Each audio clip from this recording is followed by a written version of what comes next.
What's going on, everyone? This morning I am heading to the Bronx. I have a group of fathers and sons that I'm meeting this morning. They all ordered my books, and we're going to have a little discussion, take some pictures, answer some questions, and it's going to be a great day. Yesterday we did Nassau County. Had an amazing time yesterday in Nassau County, and we're working nonstop.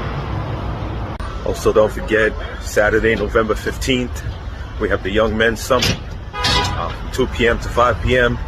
More information to come. Got some amazing speakers lined up.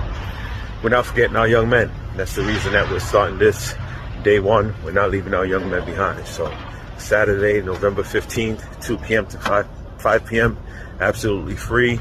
It is a Zoom, so you can join us from the comfort of your own home, and we're going to have an amazing time.